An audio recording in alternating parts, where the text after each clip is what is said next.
So this is not the next video I was planning to do, but I came across this and I just felt the need to share. Somebody shared this ad on Twitter, and it says, hypnotize with any TV set, first evening or money back. Television repairman's accidental discovery makes anyone a hypnotist right away. Secret method uses ordinary TV set. No electronic knowledge needed. No prior hypnotic training needed. Blah, blah, blah. And when I saw this, immediately I was like, well, that's probably real.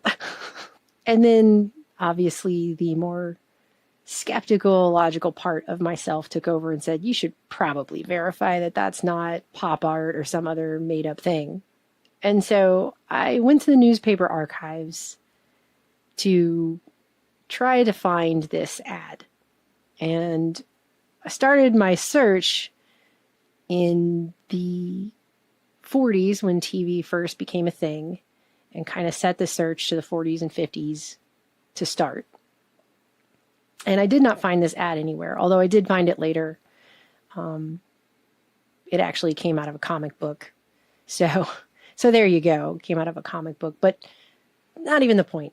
Because what I did find instead was this and versions of this article all over December 1946, talking about how BBC, the British Broadcasting Corporation, the government-owned BBC, was going to bar television hypnosis because it was too effective. And this was all over the papers, all over the country in around December 20th and 21st, 22nd, 23rd. It was talked about for a good week in 1946. So the ad I couldn't find, but this I did. And I just want to show this to you. So apparently the BBC announced that it had so successfully experimented with hypnotism by television that the feat would not be tried on a general broadcast. The experiment was carried out on a closed circuit, not publicly televised this week by Peter Casson. That's the guy that got to do the hypnotism. In the first test, because there was more than one, a dozen volunteers from the BBC staff subjected themselves to the hypnotist, and 5 of them went into a hypnotic sleep. In the second test, Casson made a direct attempt to hypnotize 6 persons watching the screen in a darkened room, and 4 of them went to sleep. And in the fashion of the day, this is an AP article, but it was reprinted everywhere, and different headlines everywhere, and different little factoids were left in and out. So this is a truncated, tiny version of this article from the St. Louis Star and Times. This is from the Lewiston Daily Sun. BBC finds hypnosis by television works. Test puts staff member in trance. Shudder at possibilities. And they go through the same basic information, but they give a little bit more. They say, one member of the cheerful dozen of the staff who assembled to see if they could be put to sleep by television over a private wire suddenly snoozed and dented his chest with his chin. Another yawned and went into the same sort of trance. A third looked hard at the television screen, but before anyone could prop him up, he sank limply into dreamland. So did 2 others. It was then that the scary possibilities of the thing shook the government-established BBC. Really, it was then. It was then that they were like, oh, you know what? This is maybe not a good thing. I mean, why do you think they tried it in the first place? Come on. My goodness, said an official, if you can hypnotize people by television, think of what would happen if everybody had a television set, as everybody will shortly. And a Hitler sort of fellow started working on them all. He refreshed himself from a decanter and said, brr, and made it clear that he must not be quoted by name. I mean, he explained that if you could somehow get control of a nation's television transmitter, you could put everybody to sleep and just walk in, and why the atom bomb would be years behind the times as a secret weapon. It's very dramatic. At least it's written very dramatically.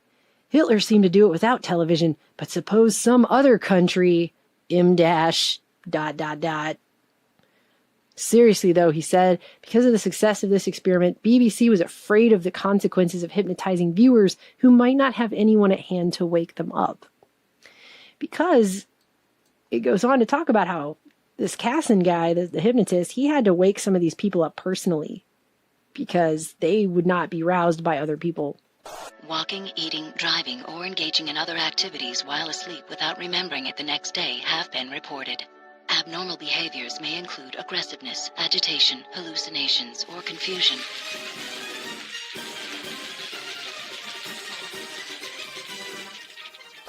Here's another version of the article out of the Muncie Evening Press. Several watching television made hypnosis victims. The BBC announced they experimented with television. And this one has another interesting point, that one person in a party watching a television screen in a darkened room across the corridor also fell under the hypnotic influence, although Mr. Casson was not then addressing the viewing audience. So whatever was going on with these TVs in this test, it had such an effect that somebody was watching it across the hall and went into a hypnotic state without Mr. Casson even talking. And then they say because of the success of this experiment and the danger of hypnotizing viewers who might not have anyone to wake them up, it's now been decided that hypnotic television broadcast would not be advisable. This is out of The Guardian, December 21st, 1946. It says, the BBC, it appears, has decided not to put hypnotism into its television program. I mean, it makes it sound like they were sitting around going, well, what are we going to do with this new TV that everyone's about to have? Well, what do you think about hypnosis, guys? Like, it just sounds like that was the whole idea. Like, that's why it was created. I mean, this was one of the first things they tried. And by the way, before I finish showing you these other articles, really quick, I just want to point out, this is an article called The History of Television. It comes from Grolier Encyclopedia, and it's up on nyu.edu website. And it notes here that before 1947, the number of U.S. homes with television sets could be measured in the thousands. So that's hardly anybody. That's just your very early adopters of this technology. And I guess the people who could afford it, I have not looked up how much televisions cost at the time, but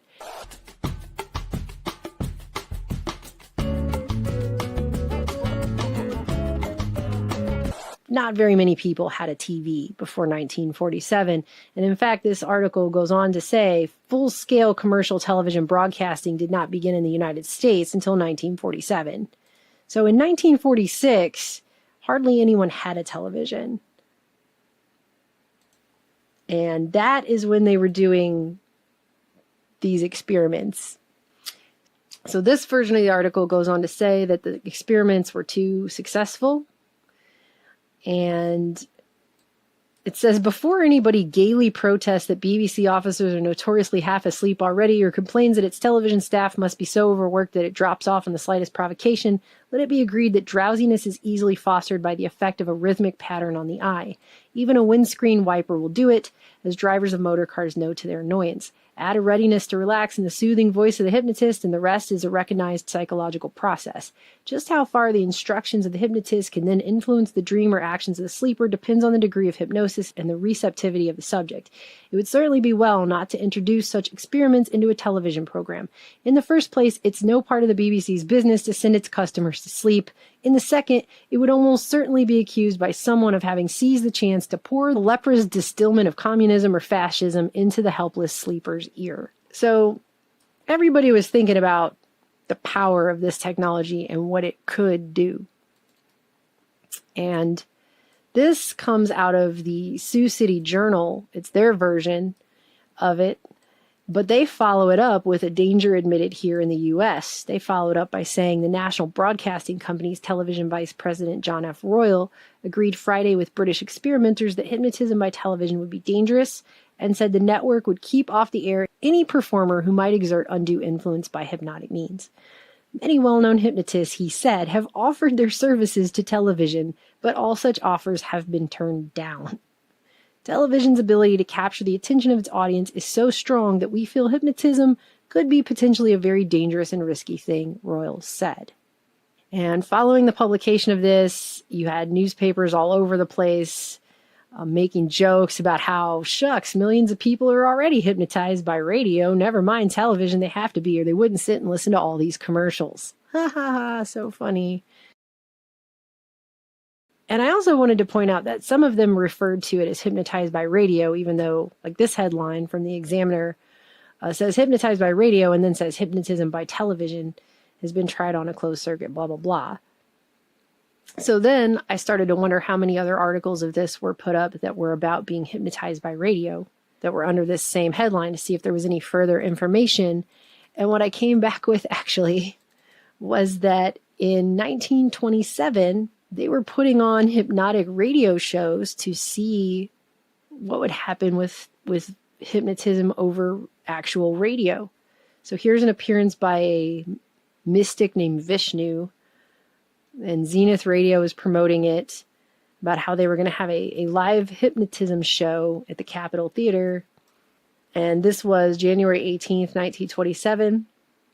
The next day, January 19th, they reported in the Miami Tribune, Vishnu is successful. She's awake. The famous mystic completed his conquest of putting this woman to sleep for 24 hours and then used the radio to wake her up from the roof of this theater while hundreds of people crowded around to see if it would work.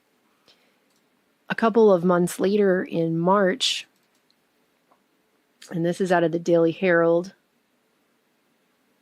they announced that they were going to try radio hypnosis as an experiment. Professor will attempt to control 3 subjects in separate points over radio tonight. And this was out of Boston. The practicability of mesmerism by radio is to be decided here tonight. Professor Gerald Fitzgibbon will go on the air promptly at 6 o'clock over Westinghouse stations WBZ and WBZA. In the case of WBZ Boston, the radio beams are focused inland as well as up and down the coastline to prevent much of its power being lost at sea. And while his efforts will be directed at 3 subjects, 2 in Boston and 1 in Springfield, there is the possibility, station officials said, that others may come under the hypnotic sway.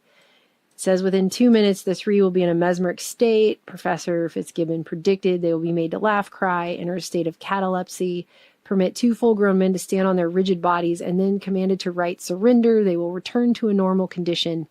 Commanded to write surrender, just by the way. Then they will return to a normal condition and find that their left arms, which will have been paralyzed through a post-hypnotic suggestion, will function normally again. This came out the next day on March 10th, 1927. Hypnotism by radio tried. Apparently successful test is reported from Springfield, Massachusetts. Subjects respond to commands. An apparently successful experiment in hypnosis by radio was reported from Springfield last night. While psychiatrists observing the effects of the same experiment on 2 men here express themselves as unconvinced of its genuineness. But there's this picture. This one was published March 11th in the Buffalo Evening News. There's this picture of the experiment, and these are the guys here. And it says, an experiment in hypnosis by radio was conducted in Boston and Springfield in the presence of newspapermen and 2 leading Boston psychiatrists with interesting results. 2 men, William Hall and Guy Marshall, received hypnotic influences over the loudspeaker from Springfield, 100 miles from Boston. To all outward appearances, both men were completely under the influence of the radio voice and performed various operations under the direction of Professor Gerald M.P. Fitzgibbons, 100 miles away. Here we see the doctors inserting sterilized needles into the arms of the men who showed not the slightest pain during the experiment. Ugh. Yuck. And while it was being debated in the scientific community whether or not this radio hypnosis was really successful or not, a week later it was reported in the Morning Herald on March 19th, 1927, that a man named Lorenzo McCoy, a building contractor of Red Lion in York, Pennsylvania, said that he was mesmerized by means of radio last Friday night when he followed carefully the instructions of a Professor Fitzgibbons of Springfield, Massachusetts, and claimed that he could not separate his hands, which he had clasped together at the direction of the man at Springfield, until the voice coming over the radio released his hands. It says his son, a husky youth, tried to pull his father's hands apart but could not do so. McCoy says he is thankful that broadcasting conditions were good and that he heard distinctly the command to separate his hands. Because I guess what he's saying is if somehow the radio had gone out or the signal went funky, he might have still had his hands clasped together for however long, since there would be no way to access the command of the hypnotist to release the hands. So that was being reported. And I looked a little bit further, because this now became a rabbit hole. I looked a little bit further into this Professor Fitzgibbons. And they're talking about a man named Gerald Fitzgibbon. who, by the point of the BBC experiments in 46 and 47, he was going under the name Professor Whiz and being hired by corporations like Phillips Petroleum to do hypnosis to auditoriums of 1,000 people who were guests of the Petroleum Corporation, and amusing bankers at the American Institute of Banking dinners. So he was being hired by corporations and institutions to go around and hypnotize large groups of people at the same time that the BBC is doing these experiments on television. And at that point, I was like, why not? So I tried to look this guy up in the declassified CIA documents. I didn't see anything specifically related to him. But what I did find is that in January 1980, you had ex-CIA hypnotherapist Dr. Milton Klein, who was a consultant to the CIA's super secret behavior modification project Bluebird, which is the precursor to MK Ultra. Back in 1950, they were using things like polygraphs, drugs, and hypnotism to try and attain results in interrogation techniques. So he was part of that. He was coming out in January 1980 warning about regulating and limiting hypnosis to health professionals, and saying that one of the goals of these experiments to create a hypnotized remote-controlled assassin was entirely possible, though he denied knowledge of any terminal experiments that would have tested these theories. So he's talking about Manchurian candidates. And he's saying, even 30 years later, in 1980, that it's completely possible to do that. It says, Klein claims that given the proper subject and circumstances using hypnosis, he could produce a killer in 3 to 6 weeks. And that it cannot be done by everyone, it cannot be done consistently, but it can be done. And then, in an eerie set of events, that same year, in December, this same hypnotist, Dr. Milton Klein, was hired as an expert by the defense in Mark David Chapman's trial for allegedly firing 5 shots into John Lennon. So he was hired as an expert on hypnotism to try to prove that Mark David Chapman was temporarily insane when he shot John Lennon. The same year that he's giving an interview where he's warning that Manchurian candidates are totally a possible thing. So that was really creepy to stumble upon. Hypnotism by radio was also experimented with, and also apparently with success, back in 1927. So it's not really a surprise that they would do it with the television as soon as they got a television, that would be the thing. And this article came out in the Birmingham News on December 24th, 1946, Hypnotism via Television Now Proved Fact. It says that professional hypnotists in this city were interested but not at all surprised over the success of hypnotism by television as carried out by a British hypnotist in a recent experiment conducted by the British Broadcasting Corporation. It seems, according to a news dispatch from London, the English specialist pre-tested his program before a committee of 6 judges at BBC television headquarters at the Alexandria Palace. Peter Casson fixed his staring eye on the lens of a television camera and suggested smoothingly that all looking go to sleep. All woke up when shaken vigorously. There's nothing at all unusual about this, said Dr. Thomas L. Garrett, president of the Garrett Foundation for Psychological Research, which has done valuable work in restoring World War II victims of battle fatigue by hypnotic suggestion. Hypnotists in this country, myself included, have been practicing hypnosis over the telephone for 25 years. It should be even easier by television. And then they go on to say, like many other articles have gone on to say, that this cannot be done against your will. You have to be a willing participant for this to work. But, I mean, if people are willingly sitting down to watch television, doesn't that mean you're a willing participant? I don't know. I'm just saying.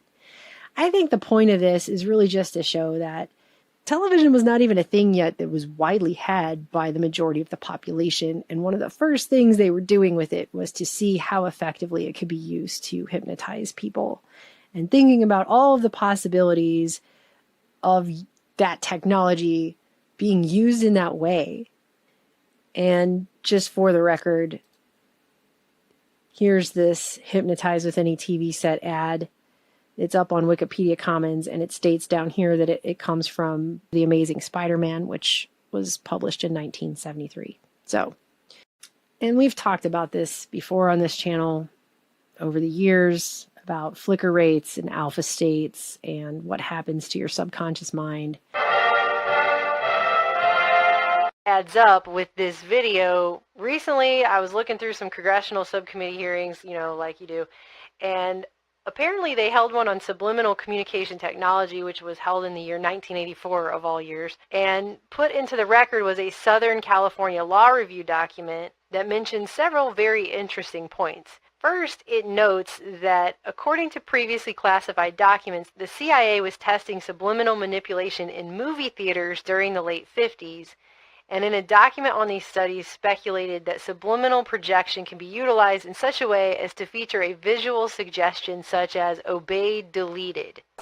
And so I'm not really just going to go back over all the things that I've already said, but they did a lot of experiments in the years after that and during the Cold War using subliminal suggestion in advertisements and other things to see what the effects would be on people. That's all ground that's been covered. But I came across this article up on Psych Mechanics that's from last year, How TV Influences Your Mind Through Hypnosis. And I just think some of the things the guy said are probably a good way to finish this video. He talks about, would I be exaggerating if I say that a part of your behavior and personality is shaped by the things that you see on the TV screen, on the screen? Definitely not. It's naive to think that television is a harmless pastime activity that doesn't affect your psyche in any way. Every thinking person knows that anything you expose your mind to affects it. Your psyche is continually being shaped by all kinds of information that you receive from your environment, and that includes television, which he calls one of the most effective hypnotic tools out there, that can have a huge influence on the way people think and the beliefs they hold. And that your subconscious mind, which carries all your memories and beliefs and makes you who you are, is directly programmed by watching television. Like I said, we've talked about this before, but your brain can only be surprised by information one time. So if you watch something on TV, that's the one time. That's the one time that information has now gone into your mind and has been, quote unquote, programmed there. I mean, that's what it is. You're not going to be shocked by that a second time. They've done studies with ads, and they found that they really don't need to show you things repetitively. They really only need to show it to you once. And that when you go into a store, your brain is going to recall that one time that it was shown to you. So they really don't have to play you 100 Coca-Cola ads. They just have to play you one Coca-Cola ad. That's all it takes. And he goes on to talk about the flicker-induced hypnotic state that puts people into an alpha state that's commonly associated with deep relaxation. And that your subconscious mind then becomes suggestible under that state. And then all the information you receive in that state just goes into your memory pool. He says, since beliefs are nothing but memories, this information has a tendency to alter your beliefs or form new ones when it seeps into your subconscious mind. You might think the remote is in your hand and you're watching the program, but in truth, you're the one who's getting programmed. Freeing your mind is all about finding out what beliefs you are holding in your subconscious, bringing them to consciousness, and then eliminating the ones that have no compelling evidence or basis in reality. The natural consequence of a hypnotic trance state is that your conscious filters are turned off and you're unable to critically analyze the information that you are receiving. Moreover, when you watch TV, you're not able to do any thinking because information is bombarded continuously into your mind. You get no time to process what you're watching. Your conscious mind is eliminated from the equation, and the information you receive continues to become part of your belief system. And he goes on to talk about how he said that our entire childhoods were essentially a period of hypnosis. If you were born in a time period where there was a television in your house, you were picking up all of this information and all of these belief systems, all of these things that were being shown to you on television in an unfiltered way for many years of your life at the beginning of your life, before you really had concrete reasoning skills and the ability to think about that information at a higher level. So because your conscious faculties weren't fully developed, all of that stuff's just going in there, you know? And he says, think about it. If you saw Superman flying around, little kids go and they dress up like Superman and put on a cape and try to fly off their balcony or jump around. They try to do wrestling in their living room, all these kinds of things, because they're trying to enact the things that they're learning off of the television set. This mission is critical.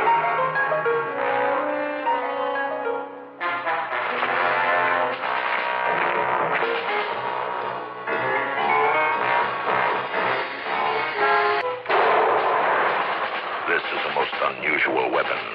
It is specially designed for counter-espionage. For training purposes, this special delayed action target comes with it. Get Mattel's powerful Zero-M Sonic Blaster wherever toys are sold. Remember the password, Zero-M. And he says this is proof that our subconscious minds at that time can't differentiate. Because your mind well, your brain is located inside your skull. It doesn't have direct access to the outside world. So kids are just believing things they're seeing on TV.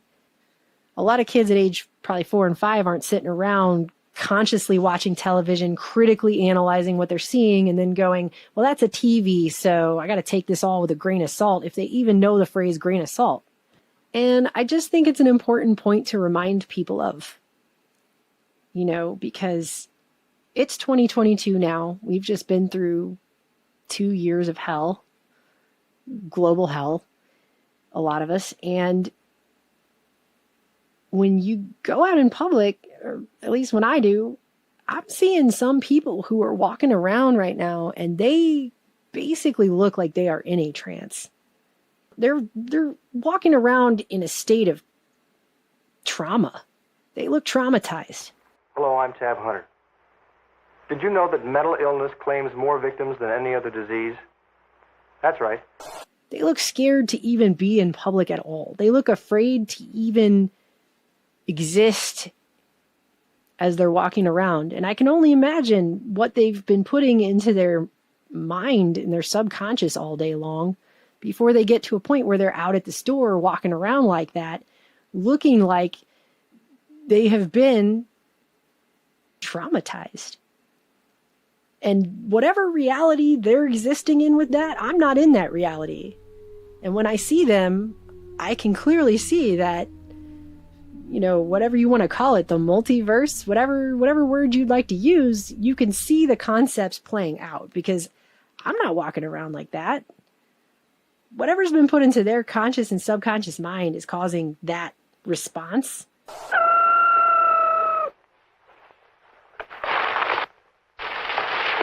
I'm hungry!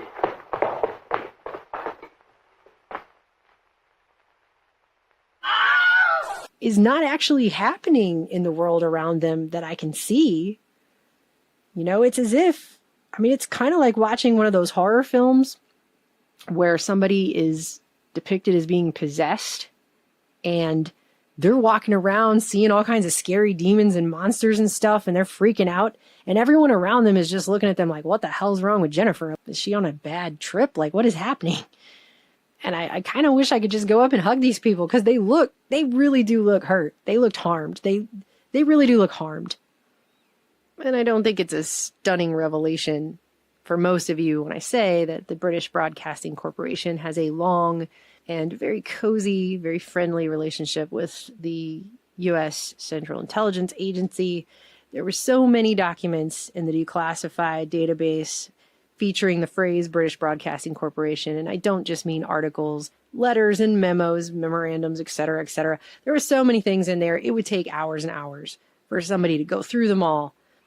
But you really do get the idea that right at the beginning of television, 1947, the first year that it really becomes a thing for most people, they were setting up an informal reciprocal agreement for their worldwide media surveillance through the CIA's Foreign Broadcast Intelligence Service, which just had come under its control in 1946, and the British Broadcasting Corporation, which also has its own monitoring service. And they were extremely friendly about that, to the point that in 1971, somebody wrote this: From BBC London to the director of the Foreign Broadcast Information Service, hearty congratulations to FBIS on attaining such a ripe old age in such good shape, and best wishes for a further 30 years of achievement from the older brother at Caversham. So that's the way they refer to themselves when talking to each other. This was one that came from the CIA's FBIS guy over to the managing director of what they call external broadcasting at the BBC. And this was from 1982. Wishing to extend to you on behalf of the FBIS the warmest congratulations on the occasion of the 50th anniversary of the BBC External Services. As you know, for the past 40 years, FBIS, the U.S. government's radio monitoring service through the CIA, and the BBC's monitoring service have shared coverage of the world's radios through mutual exchange and have developed a close and fruitful relationship. We're therefore especially pleased to congratulate you and your staff on this important occasion. And then they go on to say, BBC broadcasters have for half a century been a beacon of information and truth for listeners in every corner of the globe. I'm sorry. Sorry, that's really hard to read without laughing. Anyways, so there you go. And I'm not going to show it, but if you go look up BBC News Countdown, just by the way, just for some irony here, they count people down into their news programs these days with spinning globes and hypnotic swirls. I mean, the jokes write themselves. I'm just saying. It's not really funny. It's actually kind of horrifying if you think about it. But don't worry, because in 1946, they tried it multiple times, and they swore they were never going to do that, ever. And we can trust them, right? They're very trustworthy. They don't have any reason to keep people in trances with information that raids their subconscious mind and traumatizes their psyche or anything like that. So I don't know why you're a conspiracy theorist if you even think anything like that, okay? I just think technology in and of itself is just generally taken for granted. People have not educated themselves on the history of where these technologies have come from.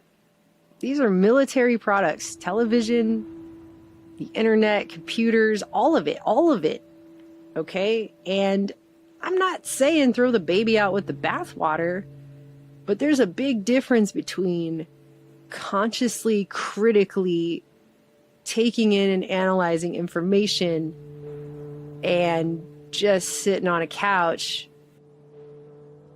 letting everything that comes out of a box go right into your head unfiltered to control the reality that your brain projects onto this place.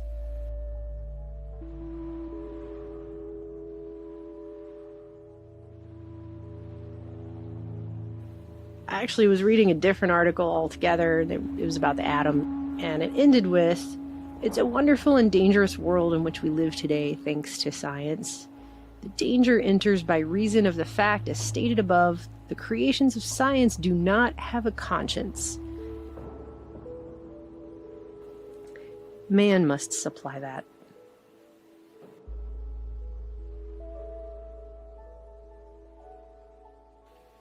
I love you guys. I'll talk to you later.